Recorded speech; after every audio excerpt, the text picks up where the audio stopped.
Love her or hate her, agree or disagree, the rising starlet Rachel Zegler has brought forth a real issue with the Walt Disney Company. You see, their headquarters are held up, the columns at least, by the appearance of their Seven Dwarfs from the original Snow White cartoon that Walt Disney himself made.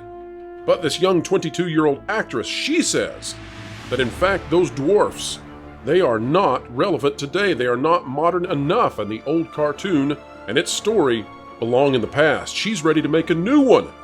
Folks out there who love classic Disney see that this may be an attack on Walt himself.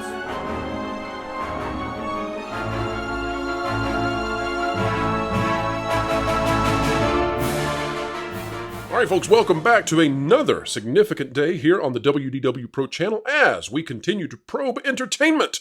And in doing so, we attempt to explain it and keep you ahead of the culture curve. We take great joy in doing this, and it's a great joy to have you on board.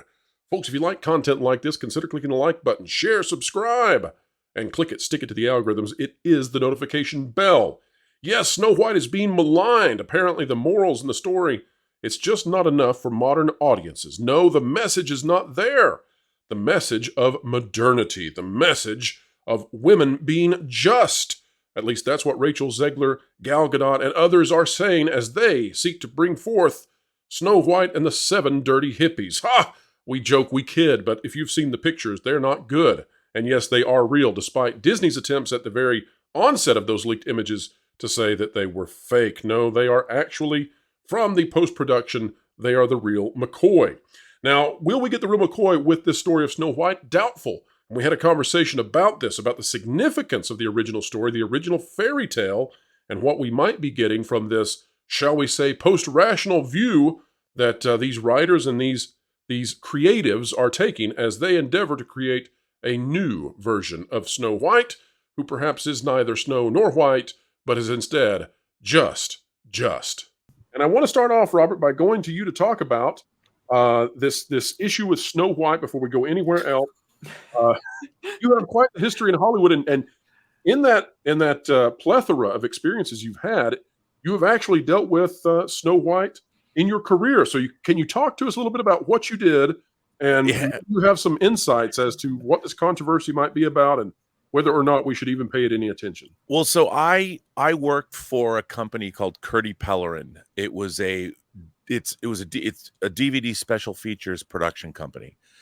And I went to work for them in 2000, and they were making, at the time, we were doing all the special features for Disney and Pixar DVDs. And so the first thing I worked on was the Fantasia anthology, where they released both Fantasia, the original, and Fantasia 2000, and then a third disc of special features. So I worked on that, on special features. I did a piece on Herman Schulteis, the actual physical effects producer that worked on.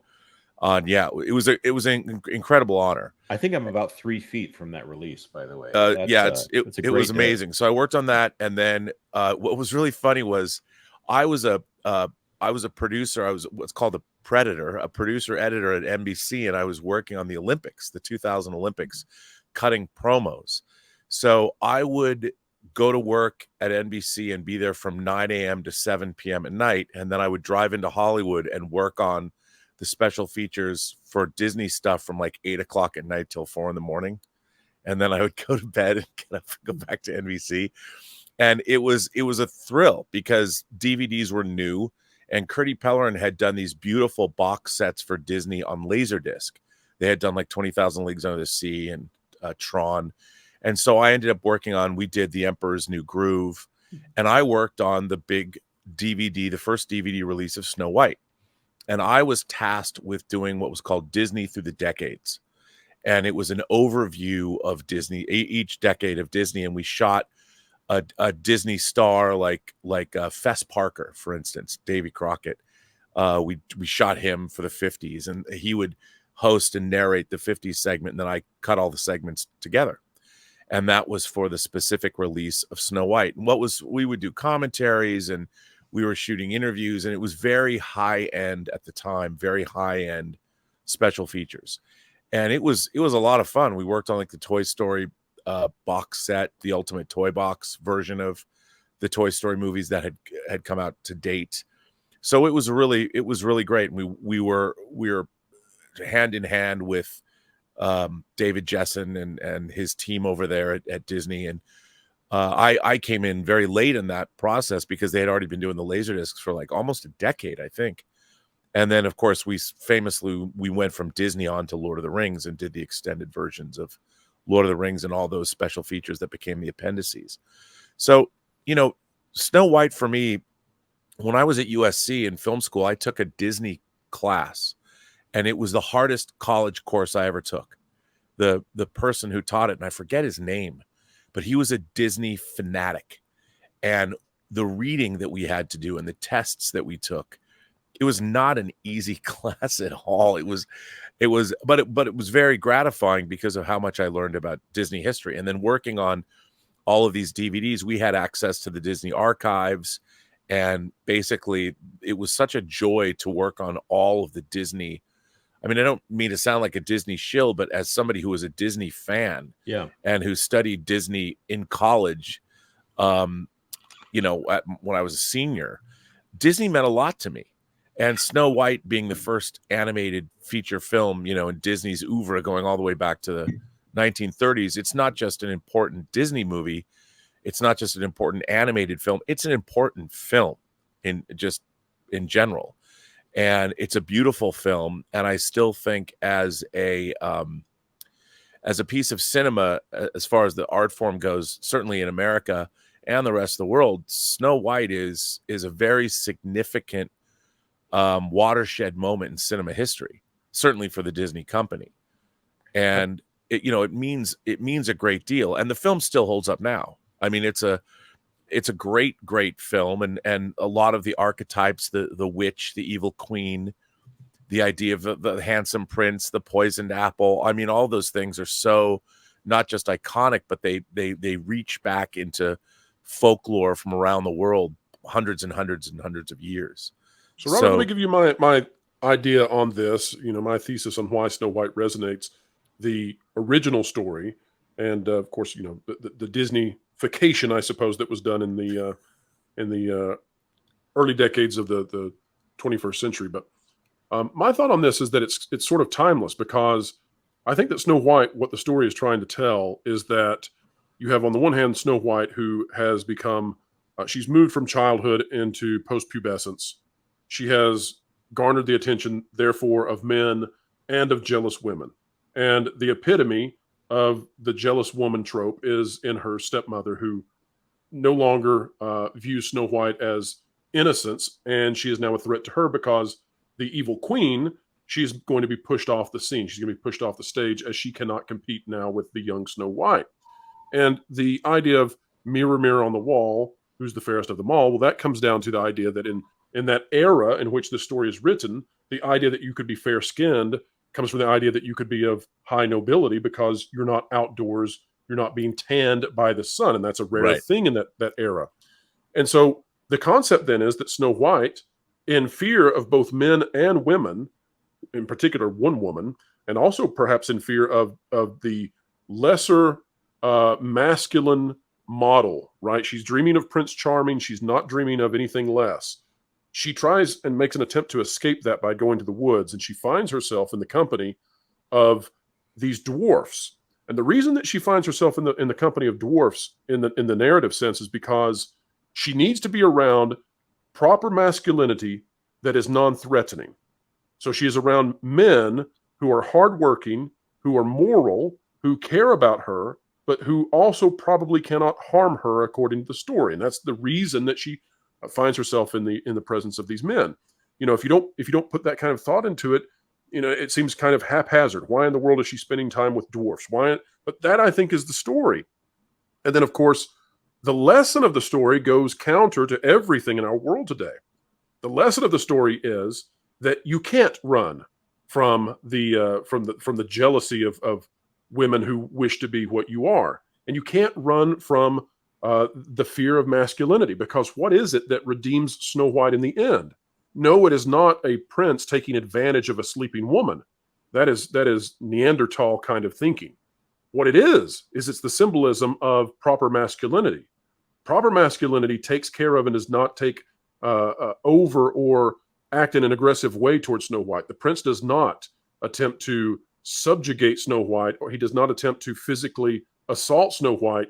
He gives her a small kiss of affection to this damsel who is asleep and needs to be born again, but she can only be birthed into proper adulthood if she embraces the idea that proper masculinity goes hand in hand with proper femininity. And that's the duality of this, right? It's a battle of the feminine tropes and the understanding that you need proper, not improper masculinity to come in and be a part of this hand in hand. Take it away from there. Am I right? Am I wrong? I think you're absolutely right, and I think it's a fantastic analysis. I would just add that the dwarves are a functioning society. You know, they have disparate kinds of people that make up that society, and each one of them has something of value to offer. They're not all the same; they're different, and they all have their different traits. Yet they work together in tandem to create a working, functioning society. And that's where, you know, Snow White finds herself, and it sort of shows, because there is no nobility there. I mean, I'm not going to say they're communists or socialists, because they all have, they're not equal, they're not the same, they're all different, and yet but they're familial. But they're yes, they're familial, and while, you know, they're dwarves, I think what's interesting about them is even though they're smaller in stature, like you said, they have proper masculinity. They don't necessarily have to look like a charming prince to show that they have what it takes to be heroic on every level. Now, speaking of someone who is also heroic, we want to bring in another panelist. The absolute form of proper masculinity, ladies and gentlemen, please welcome in Tom Connors of Midnight's Edge. Look what I still have after all these years, sir. You know, and I have to say, I stand by, those special features are a lot of fun. You can't even get all these anymore on the disc. No, they're no longer on there. No, and we actually went to the Disney Animation Building and shot that stuff. Speaking of missing special features, sir. Yeah, did you hear this crap? Yeah. Anyway, continue your story about the Disney warehouse. No, I mean, The Emperor's New Groove is a great example of what we were doing at Curdy Pellerin. That's an interesting. That's a whole. There was a whole documentary that was going to be made about that movie that no one will ever. It never happened because of that's a whole. That's a whole in and of itself. That's a very, very fascinating lost story about something that never happened. Ask Sting about it. But yes. but yeah, it's a great set. But yeah, I mean, I would say that Pro, you nailed it. And you know what? One thing though. Oh yes, sir. Please script. The power dynamic of the queen and the Princess of Snow White. Her existence threatens her power. That is, It's not just her beauty. It's also the fact that she is no longer going to be in control, that she married into. She is not queen by divinity in the way that the kingdom and monarchy is done. In fact, the Brothers Grimm drew from not just Romeo and Juliet, but also the War of the Roses tale in order to tell Snow White. There's historical elements to it. And Romeo and Juliet is also drawn from Pyramus and Thisbe several centuries before that story was even written. It's what they're doing here. Now, you definitely have a correct interpretation with regards to what it means to be a man and a good person and what it means to be a woman and a good person. But the thing is, we don't really get, not that I can think of offhand, I don't think we can find a male representation that is equal to the evil aspects that the queen does in the Snow White's tale. Right. He's definitely a secondary or even tertiary character, and more so in the Disney version. Yeah, definitely in the Disney version. I cannot recall in detail what the Brothers Grimm part of that. But the mere fact of the matter is that what he's doing when he kisses her to bring her back is basically an homage to Romeo and Juliet, which is when Juliet poisons herself, Romeo sees it, kisses her to try and bring her back or express his love, and then realizes he can't, or vice versa. Sorry, I keep forgetting how they do that. Basically at the end, I think Juliet stabs herself. And because Romeo is the one that thinks because he thinks she's dead, and she thinks he's dead. Yeah, she's drugged. He poisons himself. She kisses him. Yeah, and to try and get the poison, doesn't work, kills herself. And instead, happy dagger, here is thy sheath. Right. Thank you. And what the Brothers Grimm have done is they just inverted that. They want to say no, that this is not a spell, as it were, to bring these two together outside of the warring families. This is a spell that was put upon her unbeknownst to her. And a hero has now come to do the one thing that allows her to be revived, and also to allow her to take the position that she is now fully aware of the responsibilities, because she has had to help. She's had the dwarves help her, find something safe, and then she has helped them. She has created a symbiotic relationship between these people, which is what a good ruler needs to have, a symbiotic relationship between their responsibilities and power and the people that they are responsible for, which would be their subjects. And that is her journey and her arc. And yes, there is masculinity and femininity to it, but that is like 4th or 5th on the list of the overall intention of it's about embracing responsibility. And that doesn't require gender at all. And it talks about class and the fact that, yes, who is the fairest of them all? Not just in fair skin, but also in wisdom and in compassion. And obviously the mirror is never going to tell the queen that she's fair, because she is vindictive. She's evil. She is essentially a trophy wife. And then, and that's her story. That's her flaw. And it leads to her own downfall as a result. All right. So Snow White and the Seven Dirty Hippies. That's the best name I've got so far, although there may be worse. But this seems to be the product of when people go after the sorts of fairy tales and archetypal stories that we see with Snow White that have stood the test of ages, and then at 22 years old decide that they can cast that away, and they're far, far superior in knowledge and wisdom compared to something that has been around for centuries. So let's briefly talk about, is this wise on the part of Disney? And then I think we are going to segue from there into another franchise, that being Star Trek, which has also made perhaps an unwise decision in the very recent past. Just one? Can we make it? Can we put? I was going to say you're going to need a list. Can we do a segue pit stop at a little bit of free enterprise discussion too, somewhere in the middle of that? Yeah, I'm happy to do that if you want. Let's go to Michelle though, and Michelle, tell us a little bit about. Do you think that it is? Do you think it's even worthwhile, this criticism that's come at Snow White, and do you think it's perhaps misplaced what the actresses are saying about the original Snow White and its place in time and not being relevant today? Yes. I mean, for starters, anytime you mess with something that people have an emotional connection with, they grew up with, then people are going to be aggravated when you change that, for starters on that. And then secondly, yes, I mean, the comments, it's what was it? It's not 1937 or 1936 anymore or whatever. It's like, well, if you're redoing a classic, say you're redoing Jane Austen's Pride and Prejudice, are you going to say, I don't know what year that came out, I think it was in the 1800s, it's not 18 whatever anymore? No, it's a timeless classic. It doesn't need changed. So yes, I think Rachel's comments were a bit much, in my opinion. The year is irrelevant, essentially. I mean, when it comes to story, technically, the year is really irrelevant. It's about how long it can last. The whole effort in telling stories and sharing stories with the people we care about and people who are strangers, essentially, is that those stories will outlive us. And if you're not writing a story that's with the intention of it outliving you, then you're just wasting everybody's time. A good story is sort of like good math, right? I mean, you don't go back 500 years and say, well, this proper equation no longer is relevant today. And I think the same is true of a great narrative, right? It follows a structure, and you can rank order it in comparison to other art. And what Robert was saying earlier about Snow White still being something you can watch today, well, that's evidence that it is indeed art. It's not just a piece of historicity where it exists as this this place where we made a jump in technology and the distribution of art, but it is art itself still unto now. So yeah, I think that's what it's all about. Furthermore, like there are, and I think Hollywood understood this for a long time, and that's why we got many classics through the years. There are things that are, I could just call them eternal truths, that no matter what time period you are, they are true for humanity. And you just can't really mess with some of those things. That's why they're timeless. They're classics. And it seems that Disney, I guess, does not agree with that. You know, the funny thing about Snow White is I think Rachel Zegler, by the way, will make a great Snow White.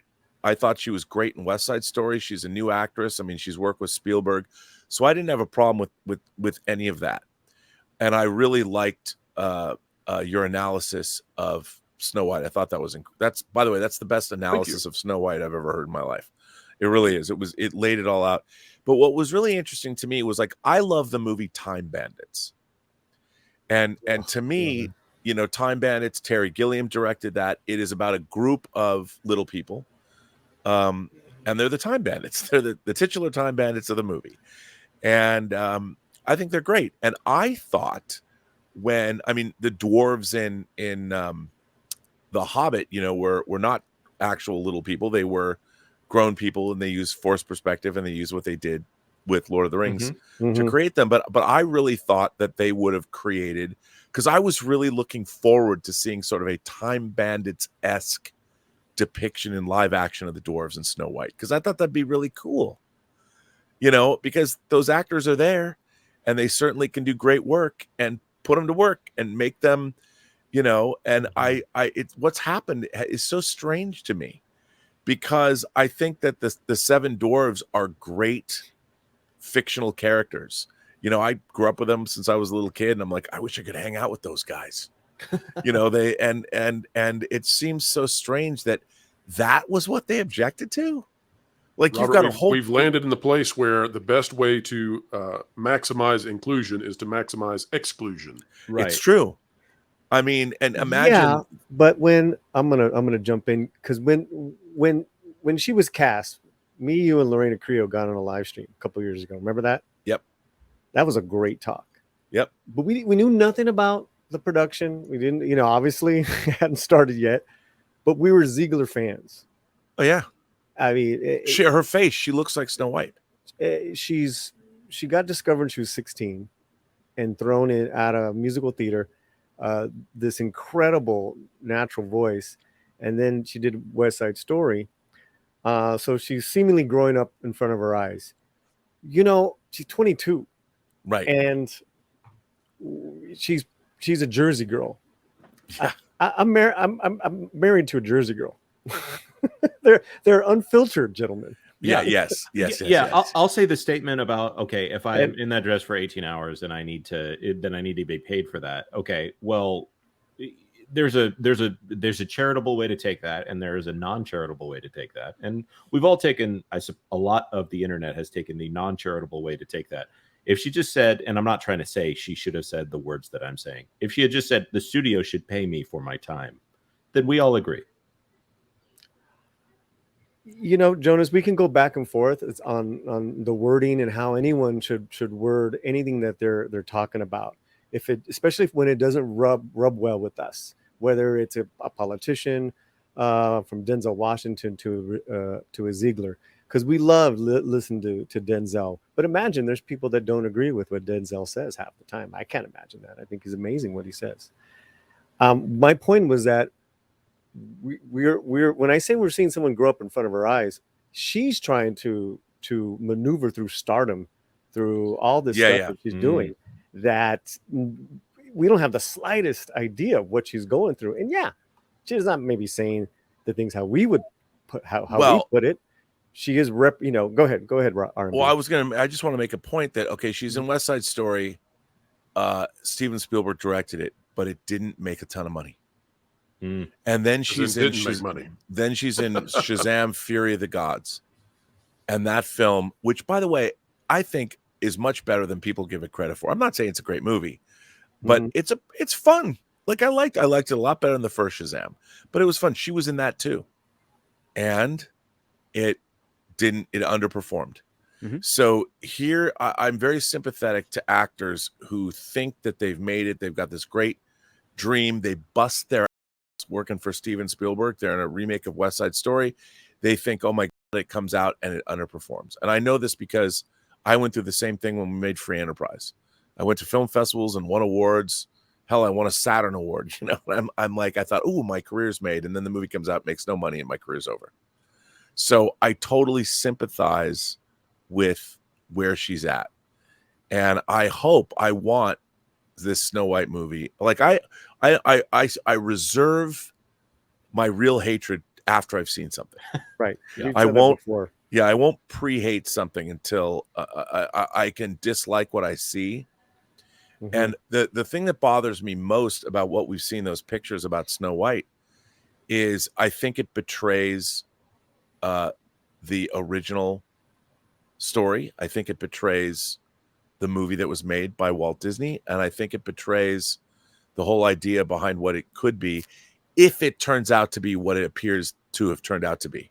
Mm-hmm. I will reserve final judgment till I see it. But that picture that we saw of the dwarves, I'm like, what is this? Because there's so many problems now with it. It's not just one thing. You know, when she got cast, we didn't have any of that. She didn't, you know, express herself on social media like she does. People were just against her being half Latina, half Polish, but that didn't matter. They were against her, the casting of her. We were talking about non-traditional casting. But as Pro said earlier in his description, it was also about being the fairest one of all, was being pure of heart. Pure of heart. Being, yeah. And correct me if I'm wrong. I don't remember the chronology here. So I don't remember if there was an immediate backlash or if the backlash came when she said that she was not going to I forget how she bleach said her skin. Bleach her skin. I don't remember when the backlash occurred. And that would change my opinion of how this played out. Soon as it was announced, there was an instant backlash. Mm-hmm. Then she made that salacious comment about bleaching her skin, which is a thing. Mm-hmm. Okay, so this is the thing. Rita Moreno did it. You know, they had to actually make her. They did the reverse back in West Side Story. They had made her darker, depending on what the times were, which is crazy. But then they went off that. You know, she was feeding the beast, and that's what she does. You know, she feeds that beast there, that part of us. Oh, and she's in the new Hunger Games too. And she's in the new Hunger. She has not stopped working. Might do very well. And that also highlights another point to, you know, basically remark onto all the commentators. 99% of the people cannot do what you see most actors do on film and television. Mm-hmm.